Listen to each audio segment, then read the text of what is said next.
जय हिंद साथियों, आज के इस क्लास में आप सभी का बहुत बहुत स्वागत है। तो साथियों, बिहार पुलिस सिपाही की नई भर्ती 2025 के लिए आज हम लोग इस किरण पब्लिकेशन के बुक से सेट नंबर 14 का डिस्कशन करेंगे। साथियों, ये बुक आपके एग्जाम के लिए बहुत ही शानदार बुक है। जिन्होंने अभी तक इस बुक को परचेज नहीं किया है, आप लोग इस बुक को ले लीजिए और क्लास खत्म होने के बाद इस बुक से आपको प्रैक्टिस सेट जरूर लगाना है।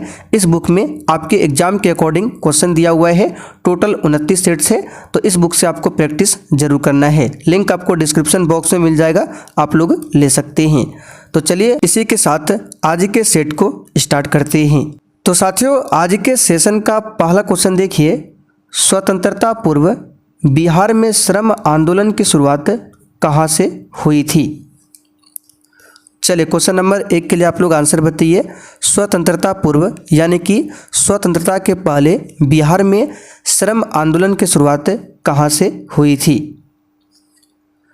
तो साथियों, स्वतंत्रता पूर्व बिहार में श्रम आंदोलन की शुरुआत जमालपुर से हुई थी। यहाँ पर डी ऑप्शन आपका सही जवाब है, जमालपुर। ठीक है, यहाँ पे देखिए पटना से संबंधित एक क्वेश्चन याद रखिएगा।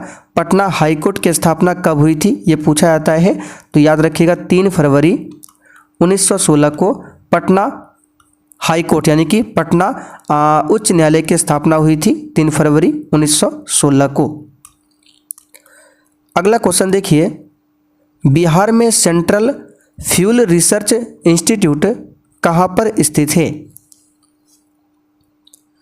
चलिए क्वेश्चन 2 के लिए आंसर बताइए। बिहार में सेंट्रल फ्यूल रिसर्च इंस्टीट्यूट कहाँ पर स्थित है? तो यहाँ पर इस क्वेश्चन का आंसर क्या हो जाएगा? डी ऑप्शन पटना में स्थित है। चलिए अगला क्वेश्चन देखिए। बिहार सरकार के राजभाषा विभाग द्वारा भिखारी ठाकुर स्मृति पुरस्कार किस क्षेत्र में उत्कृष्ट योगदान के लिए दिया जाता है? एक भी क्वेश्चन को छोड़ना नहीं है। और साथियों, सेशन के लास्ट में आप सभी को कमेंट करके अपना अपना स्कोर जरूर बताना है।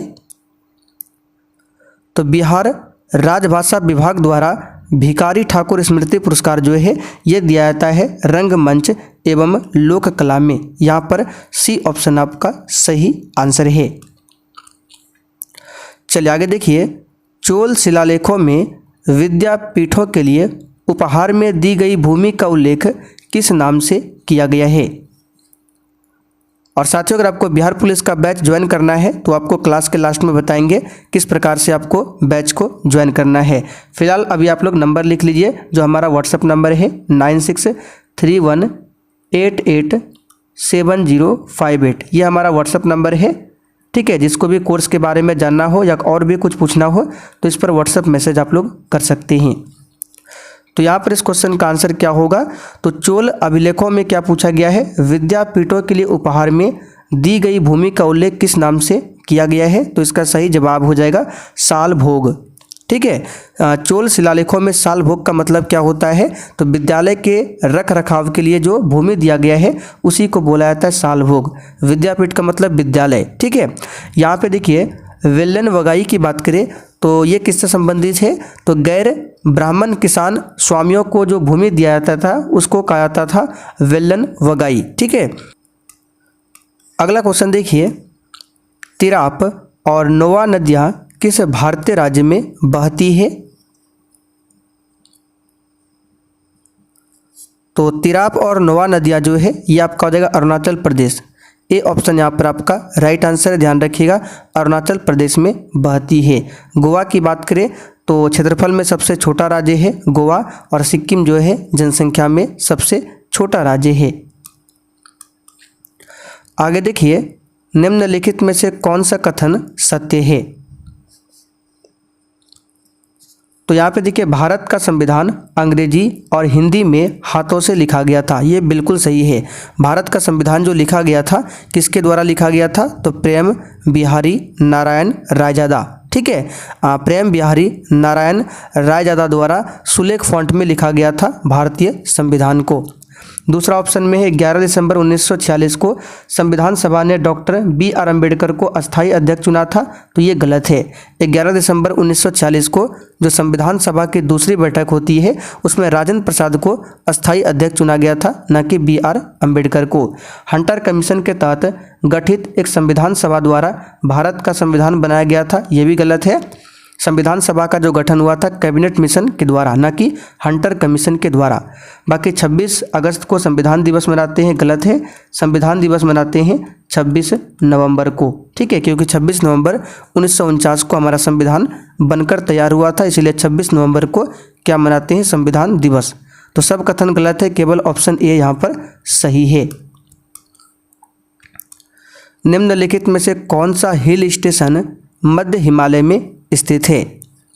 और साथियों जैसे ही क्लास खत्म होगा इसका पूरा PDF आपको आंसर के साथ बिहार पुलिस के बैच में मिल जाएगा, ठीक है। और आज से पहले जितने भी क्लास हुए हैं सभी क्लास का PDF, क्लास का नोट्स, बिहार पुलिस का क्वेश्चन बैंक और स्पेशल बिहार GK का नोट्स, ये सब कुछ आपको बैच में दिया जा रहा है।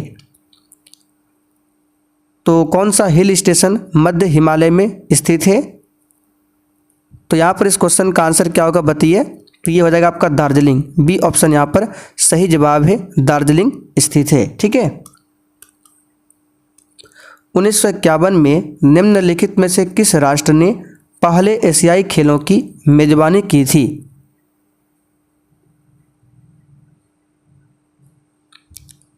चलिए बताइए इसका आंसर क्या होगा? तो यहाँ पर इस क्वेश्चन का आंसर हो जाएगा भारत ने। किसने किया था? भारत ने किया था। यहाँ से आपको और भी क्वेश्चन बता देते हैं। ये जो आपका मध्य हिमालय है, मध्य हिमालय दक्षिण में शिवालिक और उत्तर में ग्रेटर हिमालय के बीच स्थित है। अगर आपसे पूछे मध्य हिमालय कहाँ पर है तो याद रखिएगा मध्य हिमालय जो है दक्षिण साइड में शिवालिक और उत्तर साइड में ग्रेटर हिमालय के बीच में स्थित है, ठीक है। और मध्य हिमालय को क्या बोला जाता है? निचला हिमालय, हिमाचल या निचला हिमालय भी कहा जाता है मध्य हिमालय को। तो ये तो इसका आंसर हो गया भारत। कल्हण एक लेखक थे जिन्होंने डैश के राजाओं के बारे में एक संस्कृत कविता लिखी थी। तो कल्हण एक महान संस्कृत कवि थे, ठीक है। इसका आंसर हो जाएगा कश्मीर। कल्हण ने जो रचना किया था नाम है राजतरंगिणी। राजतरंगिणी एक पुस्तक है और ये पुस्तक, इस पुस्तक को किसने लिखा है? तो कल्हण। और राजतरंगिणी में कश्मीर के इतिहास के बारे में बताया गया है।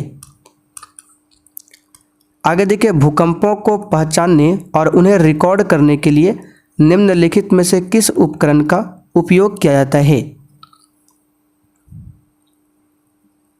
तो ये तो नॉर्मल सा क्वेश्चन है, सिस्मोग्राफ का इस्तेमाल होता है, ठीक है, सिस्मोग्राफ। निम्नलिखित में से कौन सा उपवेद ऋग्वेद से संबंधित है?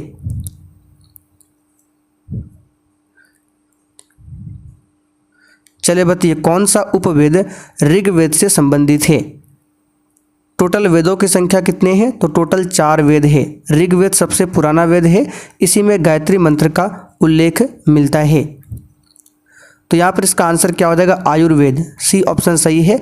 आयुर्वेद जो है ऋग्वेद का उपवेद है। और आयुर्वेद की बात करें तो चिकित्सा से संबंधित ग्रंथ है आयुर्वेद। यहाँ पर सी ऑप्शन आपका राइट आंसर है। धनुर्वेद की बात करें तो ये किससे संबंधित है? तो ये यजुर्वेद से संबंधित है, ठीक है, यजुर्वेद से संबंधित है धनुर्वेद। और अथर्ववेद की बात करें तो अथर्ववेद से संबंधित है अर्थशास्त्र। अगर आपसे पूछे अर्थशास्त्र किससे संबंधित है तो अथर्ववेद से। धनुर्वेद पूछे तो यजुर्वेद और आयुर्वेद पूछे तो ऋग्वेद से संबंधित है, ध्यान रखिएगा। कश्मीर के पुरुषों और महिलाओं द्वारा पहनी जाने वाली पारंपरिक पोशाक निम्नलिखित में से कौन सी है? तो ये है फेरन या फिर इसको बोलते हैं फेरौन। ये कश्मीर घाटी में पुरुषों और महिलाओं दोनों के लिए पारंपरिक पोशाक है। सी ऑप्शन यहाँ पर सही है। प्रकाश विरल माध्यम से सघन माध्यम में जाता है, ठीक है। तो यहाँ पे देखिए विरल माध्यम से सघन माध्यम में जाएगा तो क्या होगा, अविलंब की ओर मुड़ेगा, और सघन से विरल में जाएगा तो प्रकाश जो है अविलंब से दूर हटेगा। ये आपको ध्यान रखना है। तो आपतन व अपवर्तन कोण क्रमशः 45 डिग्री और 30 डिग्री है। तो विरल माध्यम के सापेक्ष सघन माध्यम का अपवर्तनांक कितना होगा, ये आपको निकालना है। तो देखिए बहुत ही सिंपल क्वेश्चन है। आपने स्नेल का नियम पढ़ा होगा, साइन आई बटे क्या होता है, साइन आर। 10th क्लास में आपने पढ़ा होगा साइन आई बटे साइन आर। तो यहाँ पर देखिए आपतन कोण कितना है, 45, यानी आई 45 है, और अपवर्तन कोण आर कितना है, 30 डिग्री है। तो यहाँ पर क्या हो जाएगा, साइन आई के जगह पे 45 डिग्री, ठीक है, और आर के जगह पे कितना हो जाएगा, 30 डिग्री। क्योंकि साइन 45 डिग्री का मान आप सभी जानते हैं क्या होता है, 1/√2, और साइन 30 का 1/2। अब इसको सॉल्व करेंगे तो क्या होगा, 1/√2 गुना 2/1। तो इसको सॉल्व करेंगे तो ये होगा 2/√2। अब देखिए 2 को हम ऐसे लिख सकते हैं, या फिर हरों का परिमेयकरण करेंगे तो क्या होगा, तो हरों का परिमेयकरण करेंगे तो √2 से ऊपर गुना होगा, √2 से नीचे गुना होगा। तो 2 गुना √2 करेंगे तो 2√2, और नीचे √2 गुना √2 करेंगे तो √4, √4 का वर्गमूल 2, 2 से 2 काटेंगे तो √2। ठीक है, हमारा आंसर क्या है, √2। अब √2 का मान दशमलव में होता है 1.414। ठीक है, √2, √3, ये आपको मान याद रखना पड़ेगा। तो यहाँ पर देखिए ए ऑप्शन में दिया हुआ है। तो उम्मीद करते हैं ये क्वेश्चन आपको समझ में आया होगा। पृथ्वी का गुरुत्वाकर्षण बल किसी बिंदु पर 1 किलोग्राम की एक वस्तु में 5 मीटर प्रति सेकंड स्क्वायर का त्वरण उत्पन्न करता है। उसी बिंदु पर 3 किलोग्राम की वस्तु में उत्पन्न त्वरण क्या होगा। देखिए क्वेश्चन में कुछ भी दम नहीं है, सिर्फ आपको फंसाने के लिए दिया गया है। आप सभी जानते हैं छोटी जी जो है ये वस्तु की मात्रा पर निर्भर नहीं करता है।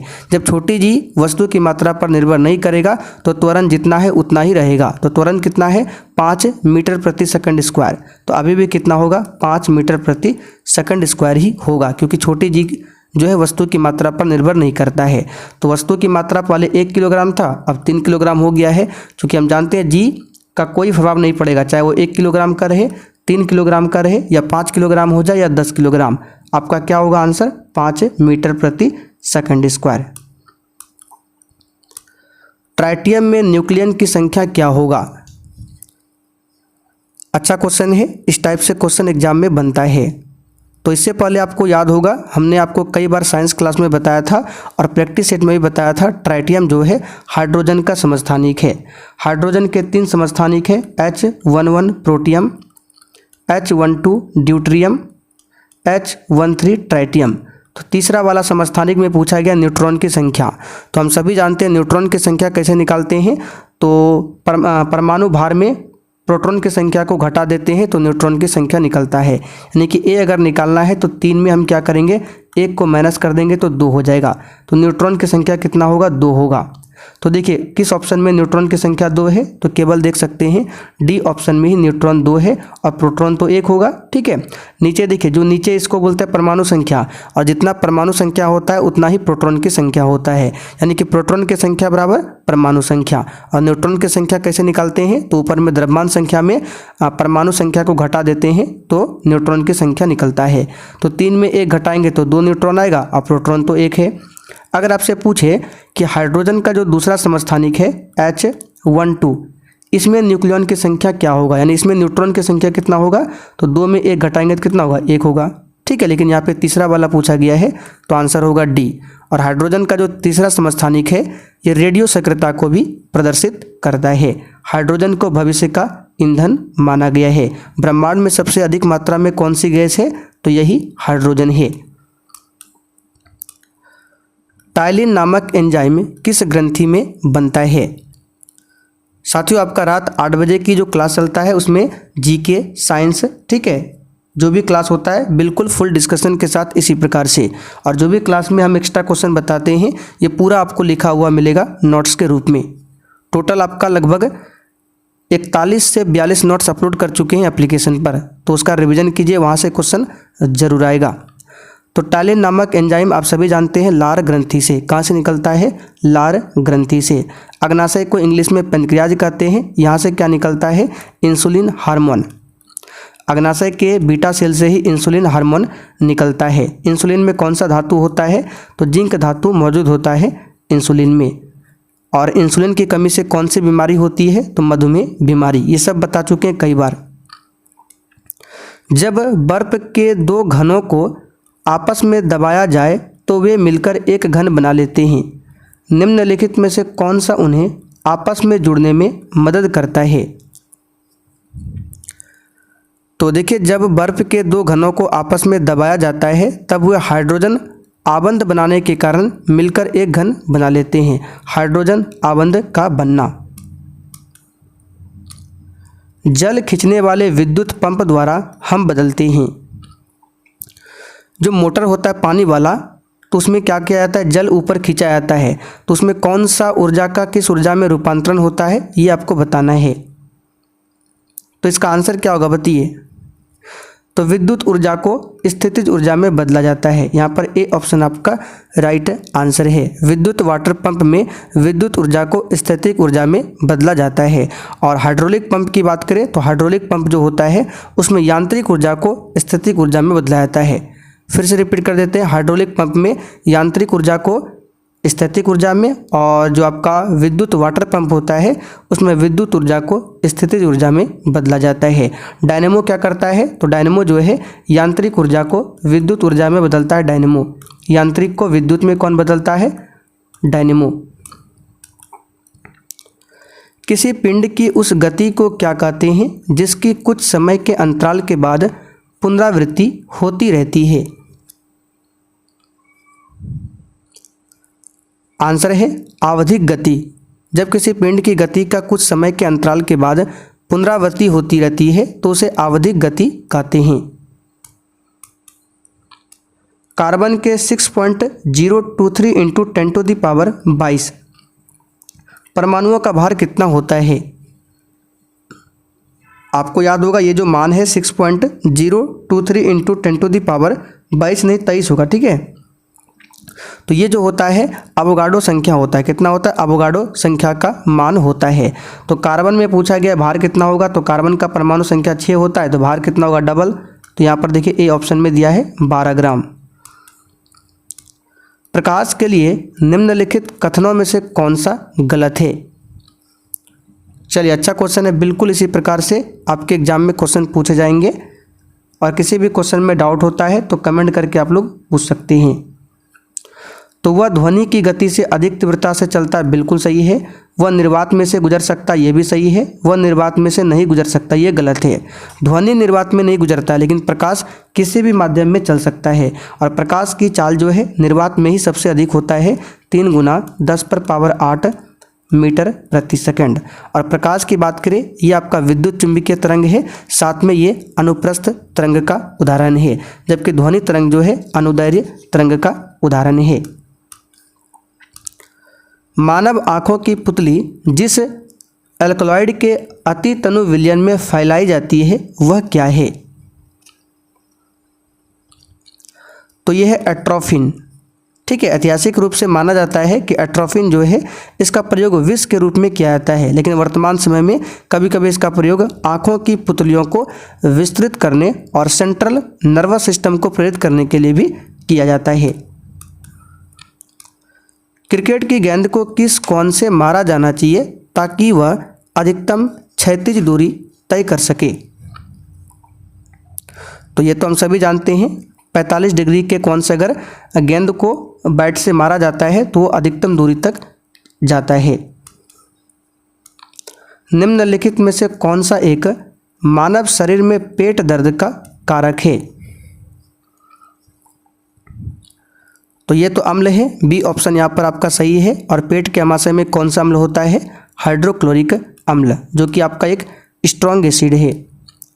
वाहनों के अग्रद्वीपों यानी कि हेडलाइट में किस प्रकार के दर्पण का इस्तेमाल होता है? तो ये होता है अवतल दर्पण का। सिंपल सा क्वेश्चन है। और अवतल दर्पण का उपयोग दाढ़ी बनाने का जो दर्पण होता है उसमें भी होता है। रोगियों का आँख कान नाक को डॉक्टर जो लेंस का इस्तेमाल करता है उसमें भी उपयोग होता है, ठीक है। जो देखने के लिए टॉर्च का इस्तेमाल होता है उसमें भी होता है, और गाड़ी का जो हेडलाइट है, सर्च लाइट है, उसमें भी होता है, सोलर कुकर में भी होता है। आगे देखिए, निम्नलिखित में से कौन सा वाक्य शुद्ध वाक्य है। चले बताइए, इसमें से कौन सा वाक्य जो है वो शुद्ध वाक्य है। सही से सभी वाक्य को पढ़िए। तो क्या आप यह पत्र पढ़ लिए हैं, ये तो पूरा ही गलत है। क्या आपने यह पत्र पढ़ लिया है, ये आपको सही लग रहा है हमको, ठीक है। क्या आपने यह पत्र पढ़ लिया है, क्या आपने यह पत्र पढ़ लिए हैं, ये तो गलत है। क्या आप यह पत्र पढ़ लिया है, ये तो पूरा गलत है। केवल बी ऑप्शन यहाँ पर सही है। निम्नलिखित में से शुद्ध वर्तनी वाला शब्द कौन सा है। तो तुष्टीकरण बताना है कौन सा शुद्ध है। सबसे पहले तो बी, सी और डी तो होगा ही नहीं, तो बचा दोनों में से हर्षी, दुर्गी का यहाँ पे नहीं होता, हर्षी का होता है तुष्टीकरण में। इस टाइप से क्वेश्चन बनता है, ध्यान रखिएगा।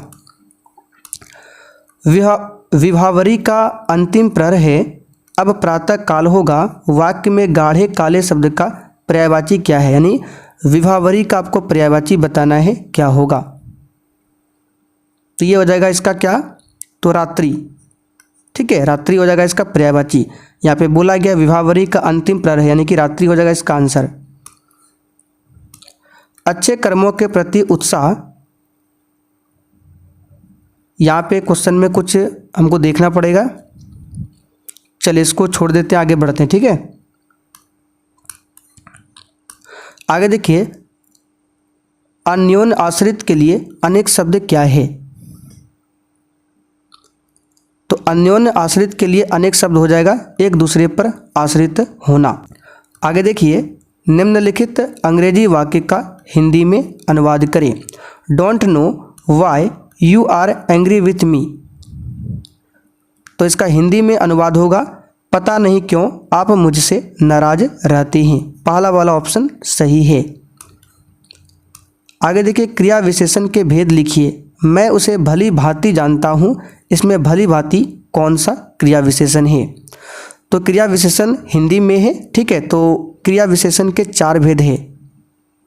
कौन कौन सा है, तो उसमें स्थानवाचक आता है, कालवाचक आता है, परिणामवाचक आता है और रीतिवाचक आता है। तो भली भांति जो है आपका रीतिवाचक क्रिया विशेषण का उदाहरण है। विलोम शब्द बताना है शाश्वत का। तो शाश्वत का अर्थ होता है सदा रहने वाला, ठीक है, सदा रहने वाला। और इसका विलोम हो जाएगा क्षणिक। क्षणिक का मतलब होता है शीघ्र ही समाप्त होने वाला। तो शाश्वत मतलब हमेशा रहने वाला, क्षणिक मतलब शीघ्र समाप्त होने वाला। कथावाचक ने सास और बहू की उपमा किस किस से दी। तो ये आपको मिलेगा क्लास 10th में। क्लास 10th में जो दही वाली मगम्मा है उसी से लिया गया है, ठीक है। और इसमें इसकी जो उपमा किया गया है मगरमच्छ से किया गया है। अगर आपने हिंदी में पढ़ा होगा 10th क्लास में इस चैप्टर को, ठीक है, तो उसमें आपको पता होगा सास और बहू की उपमा इसमें मगरमच्छ से किया गया है। लोकगीत का कौन सा भेद नहीं है। तो इसको डायरेक्ट याद रखिए, संस्कार गीत, पर्व गीत, श्रम गीत, ये सब लोकगीत का भेद है, जबकि राग गीत जो है लोकगीत का ये भेद नहीं है। चलिए इसमें बताइए, दही वाली मगम्मा कहानी में बहू ने सास को मनाने के लिए कौन सा तरीका अपनाया था। तो इसका आंसर है पोता के माध्यम से, ठीक है। बहुत ही सिंपल है, अगर आप पढ़ेंगे तो ये सब क्वेश्चन बन जाएगा। भारतीय संविधान के अंतर्गत अवशिष्ट अधिकारों का अर्थ क्या है। तो संविधान का जो 7वीं अनुसूची है उसमें संघ सूची है, राज्य सूची है और समवर्ती सूची है। संघ सूची पर कानून बनाने का अधिकार केवल केंद्र सरकार का है, राज्य सूची पर केवल राज्य सरकार, समवर्ती सूची पर दोनों कानून बना सकता है, ठीक है। और अवशिष्ट अधिकार जो है यानी कि संघ सूची, राज्य सूची, समवर्ती सूची से जो बच जाता है उसको अवशिष्ट अधिकार, अवशिष्ट विषय में रखा जाता है। तो इसका यहाँ पे अर्थ पूछा गया है, तो इसका मतलब क्या होगा, तो अधिकार जिनको केंद्रीय सूची, राज्य सूची और समवर्ती सूची में स्पष्ट रूप से शामिल नहीं किया गया है उसी को रखा जाता है अवशिष्ट अधिकारों में, ठीक है। वैसा अधिकार जो कि केंद्र सूची यानी कि संघ सूची, राज्य सूची और समवर्ती सूची में शामिल नहीं है उसको अवशिष्ट अधिकार में रखा जाता है। ठीक है, और भारतीय संसद की अवशिष्ट सूची में शामिल विषयों पर कानून बनाने का एक अधिकार प्राप्त होता है। किसको? तो भारतीय संसद की अवशिष्ट विषय पर कानून कौन बना सकता है? भारतीय संसद। और संघ सूची पर केंद्र सरकार, राज्य सूची पर राज्य सरकार, समवर्ती पर दोनों। मौर्य वंश के तत्काल बाद किस वंश ने आकर मगध राज्य पर शासन किया था? तो मौर्य वंश की स्थापना चंद्रगुप्त मौर्य ने किया था, प्रधानमंत्री कौटिल्य की सहायता से, चंद्रगुप्त, ठीक है, चाणक्य की सहायता से। तो मौर्य वंश का जो अंतिम शासक था वृद्धरथ, तो वृद्धरथ की हत्या किसने किया था? तो उसके ही सेनापति पुष्यमित्र शुंग ने। ठीक है, और शुंग वंश की स्थापना किया जाता है पुष्यमित्र शुंग के द्वारा। तो मौर्य वंश के बाद आता है शुंग वंश। मौर्य वंश के पहले कौन सा वंश था? आप लोग कमेंट करके बताइए। राज्यसभा के लिए राष्ट्रपति द्वारा कितने सदस्य नामित किए जाते हैं? तो नॉर्मल सा क्वेश्चन है, 12 सदस्यों को नामित किया जाता है। कहाँ कहाँ से होता है? कला, साहित्य, विज्ञान और सामाजिक सेवाओं से। संसद की लोक लेखा समिति का अध्यक्ष नियुक्त किया जाता है। तो ये सब क्वेश्चन पॉलिटी क्लास में बता चुके हैं। पॉलिटी में ऑलरेडी आपका 20 से 21 क्लास हो चुका है, उसमें क्लास होना भी बाकी है। सब क्लास आपको एप्लीकेशन पर मिल जाएगा। तो लोकसभा के अध्यक्ष के द्वारा, यहाँ पर ए ऑप्शन आपका राइट आंसर है। लोक लेखा समिति में 22 मेंबर होते हैं, 15 मेंबर लोकसभा से, 7 मेंबर राज्यसभा से। इस समिति के सदस्यों का कार्यकाल 1 वर्ष का होता है, ध्यान रखिएगा। तो ऑप्शन के अकॉर्डिंग हो जाएगा लोकसभा के अध्यक्ष के द्वारा। यहाँ पर ए ऑप्शन आपका राइट आंसर है। ठीक है, चलिए ऑप्शन के अकॉर्डिंग आंसर बताएं। तो चलिए आज का सेट आपका यहीं पर कंप्लीट होता है। अब जिनको भी बैच ज्वाइन करना है, आपको क्या करना है? प्ले स्टोर पर चले जाना है और वहाँ पर आपको एक एप्लीकेशन डाउनलोड करना होगा। तो यहाँ पर देख सकते हैं ये वाला एप्लीकेशन है सक्सेस वर्ल्ड MCQ। ठीक है, इसका लिंक डिस्क्रिप्शन बॉक्स में मिल जाएगा। तो इसको इंस्टॉल कीजिए। उसके बाद आपको ऑल कोर्स पर क्लिक करना है। फिर सबसे ऊपर ही बिहार पुलिस का बैच है, यहाँ पर बाय नाउ का ऑप्शन आएगा, यहाँ पर पेमेंट करके बैच ले सकते हैं। और किसी भी प्रकार की समस्या हो तो ऊपर ही आपको यहाँ पर हमारा व्हाट्सएप नंबर शो होगा, मैसेज करके बता सकते हैं।